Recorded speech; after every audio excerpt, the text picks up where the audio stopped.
मसीह में मेरे प्रिय साथियों और मेरे भाइयों और बहनों, मैं आपको बता देना चाहता हूँ कि अभी अभी आपने जिस वीडियो को देखा है, ये कभी किसी कोई कारखाना जलता हुआ नहीं है, या फिर किसी की फैक्ट्री जलती हुई नहीं है, या फिर कोई गाड़ी जलती हुई नहीं है। वरन ये वो जगह है जहाँ पर आप और मैं, हम जैसे मसीह भाई बहन इकट्ठे होकर के प्रार्थना करते हैं। मैं बता देना चाहता हूँ, ये मणिपुर की घटना है जहाँ पर लगभग अभी पिछले एक सप्ताह में करीब 25 चर्चों को जला दिया गया है।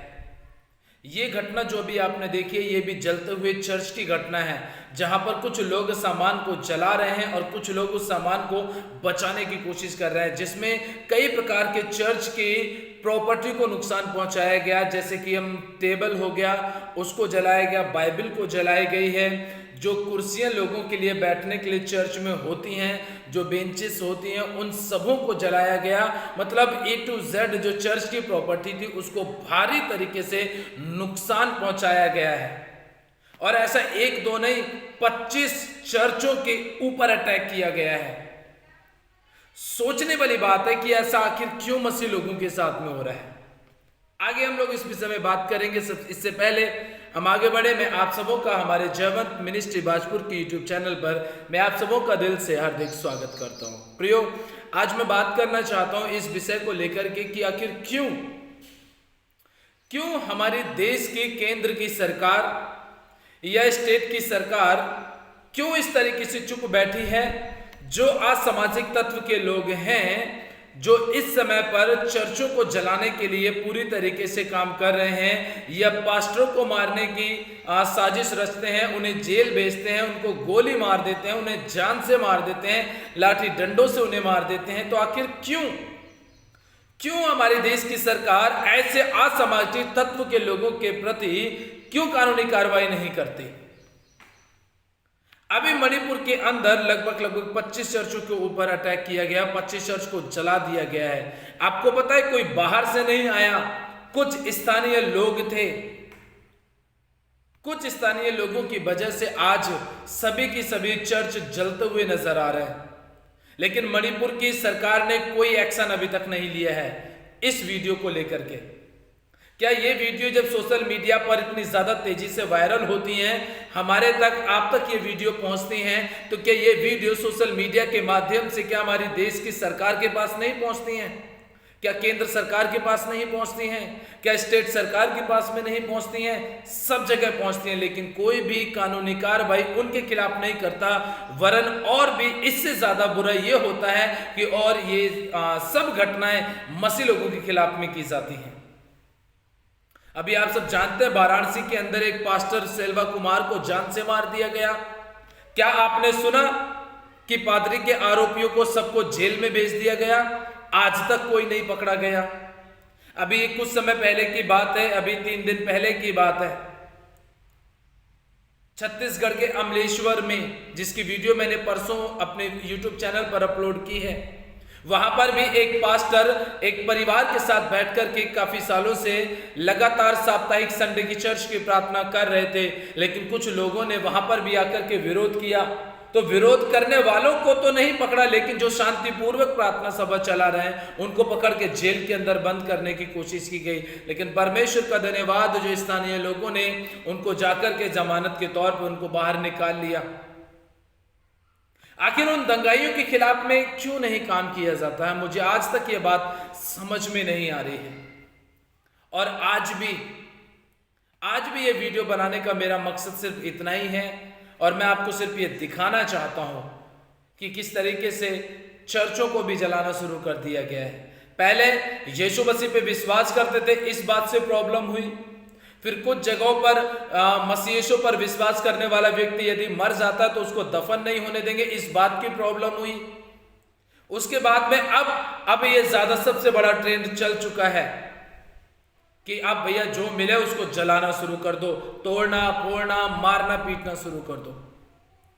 क्या जो मणिपुर के अंदर प्रॉपर्टी का नुकसान हुआ है, क्या भारत संविधान के अनुसार या हमारी जो देश की धाराएं हैं, क्या उन धाराओं के अनुसार ठीक है या नहीं है? मैं समझता हूं कि अगर किसी की भावना आहत होती है तो वो अपनी अपनी धार्मिक स्वतंत्रता की आज़ादी करके आईपीसी के धारा के तहत, मुझे धारा तो पता नहीं है लेकिन हाँ उस धारा के तहत वो कानूनी कार्रवाई करवा सकता है।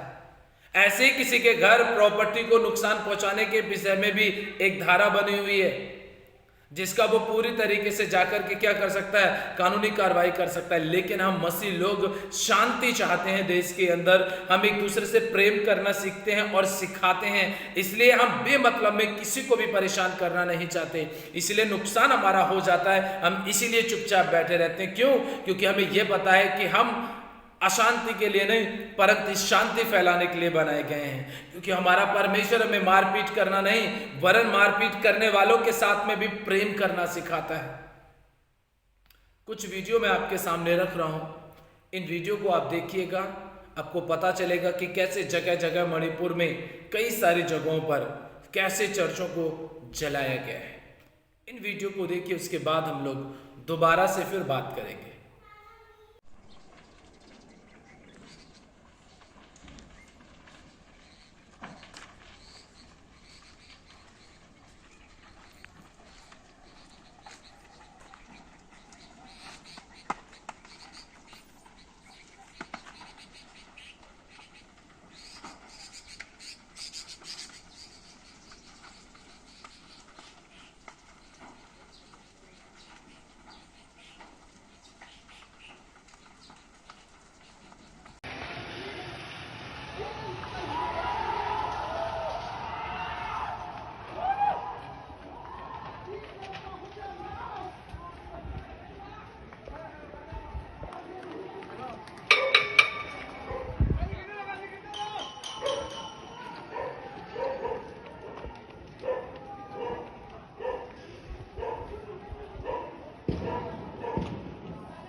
야래봐.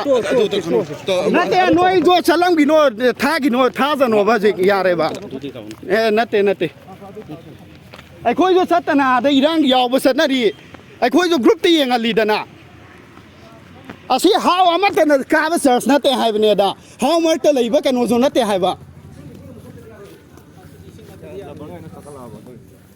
si nuôi na tiền đó group tu yên à gì ba nuôi cái khôi cái canal này này Iran support tao cái tu yên à gì ba gì si cái canal này cần đối nu ba gì si cái nuôi này đó si gì giờ si đó bu how đó ngầm ra cái si mấy cái gì đó bu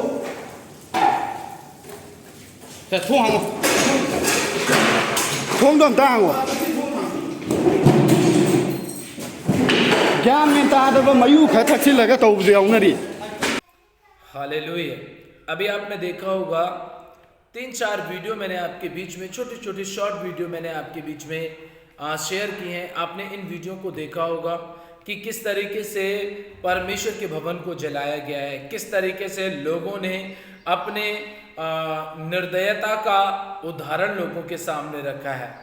वो इस बात को दिखा देना चाहते हैं कि हाँ हम ताकतवर हैं, लेकिन परमेश्वर से ज्यादा कोई भी ताकतवर नहीं है। तुम यहां मार सकते हो, यहां नुकसान पहुंचा सकते हो, हमारे चर्च की प्रॉपर्टी को नुकसान पहुंचा सकते हो, हमें जान से मार सकते हो, लेकिन जिस दिन न्याय करने के लिए हमारा परमेश्वर आएगा ना, उस दिन जब सारी मानव जाति के घुटने टिके होंगे तो उस समय पर कोई भी उससे अपने आप को बचा नहीं पाएगा।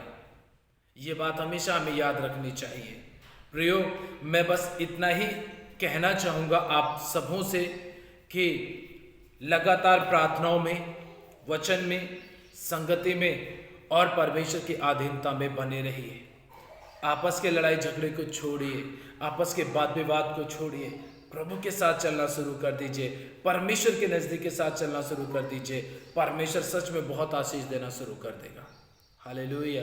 प्रियो, मणिपुर के लिए विशेषकर प्रार्थना करें। अभी तक उत्तर प्रदेश और छत्तीसगढ़ जैसे ही एरियाओं में, स्टेट में ही बहुत ज़्यादा मसीह विरोध चल रहा था, लेकिन मणिपुर की इन घटनाओं को देख कर के दिल पूरी तरीके से अंदर से टूट चुका है।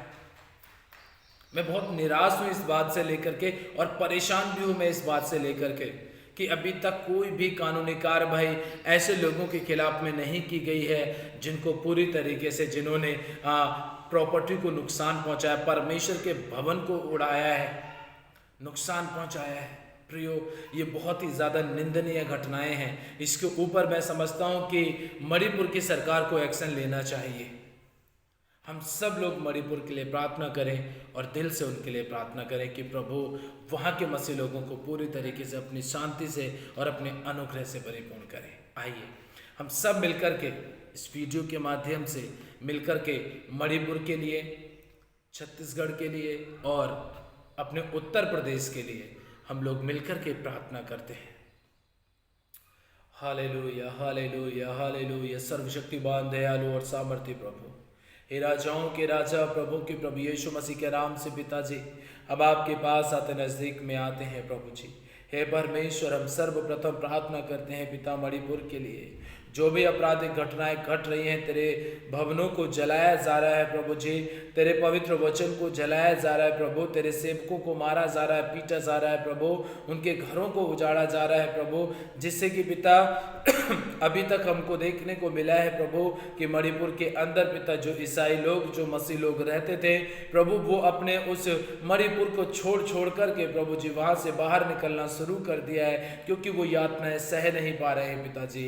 हे प्रभु, वहाँ के लोगों के ऊपर तरस खाइए प्रभु, उन असामाजिक तत्व के लोगों के मनों को बदलिए प्रभु, उनके हृदय को बदलिए पिताजी, ताकि वो तेरे लोगों को सताना बंद कर दें प्रभु, उन्हें मारना, पीटना, नुकसान करना बंद कर दे प्रभु, क्योंकि हम किसी के साथ झगड़ा नहीं चाहते हैं प्रभु, लड़ाई नहीं चाहते हैं प्रभु, हम किसी भी प्रकार की कोई बात विवाद नहीं चाहते हैं। इसलिए प्रभु आप प्रेम से एक दूसरे की मदद करते हुए, एक दूसरे की सहायता करते हुए पिता अपने लोगों को आशीषित कीजिए, उन्हें संभालिए, उन्हें प्रोटेक्शन दीजिए, उन्हें सुरक्षित कीजिए मेरे प्रभु, ताकि मणिपुर के अंदर बड़ी शांति आ जाए मेरे पिता।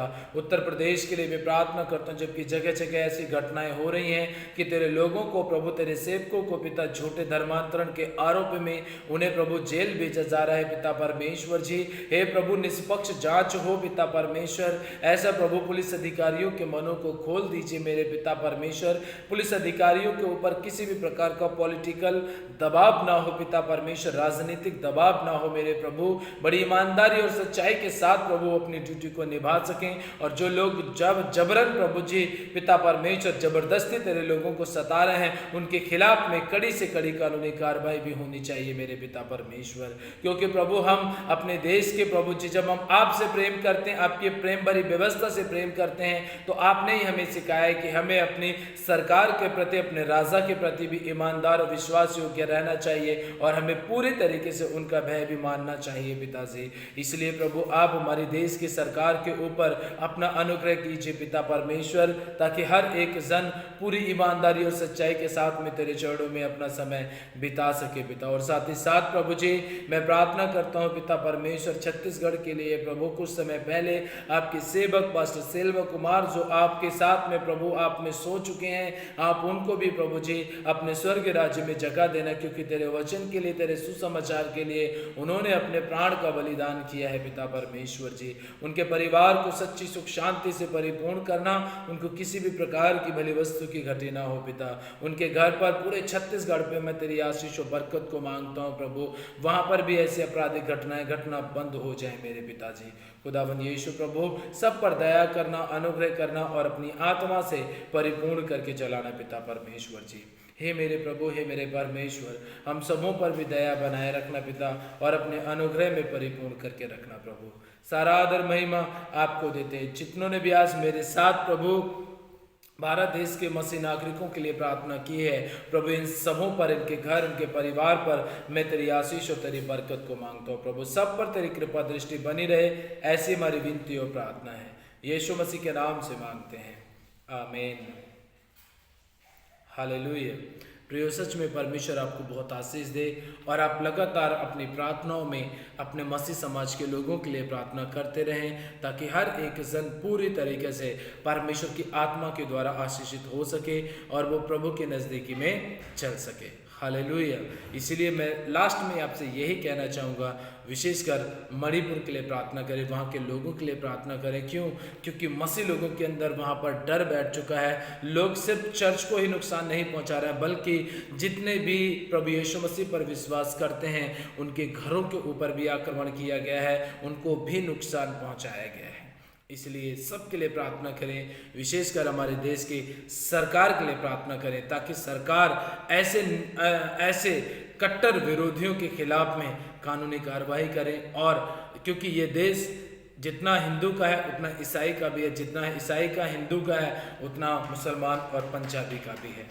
इसलिए हम सर्वधर्म एक समूह के रहने वाले व्यक्ति हैं। तो इसलिए हमारे देश की सरकार ऐसे लोग जो चाहे किसी भी जाति या किसी भी धर्म के हों, जो विशेषकर अशांति फैलाने का काम करते हैं, मारपीट करने का काम करते हैं, ऐसे लोगों के खिलाफ में कड़ी से कड़ी कानूनी कार्रवाई होनी चाहिए। ऐसा नियम भी हमारी सरकार को पारित करना चाहिए। इसलिए आप लगातार देश की सरकार के लिए और मसीह समाज के लिए प्रार्थना करते रहें। प्रभु आप सबों को आशीष दे। मिलते एक और नई वीडियो के साथ में, तब तक के लिए आप अपना अपने परिवार का ध्यान रखिएगा। प्रभु आप सबों को आशीष दे। जय मसीह की।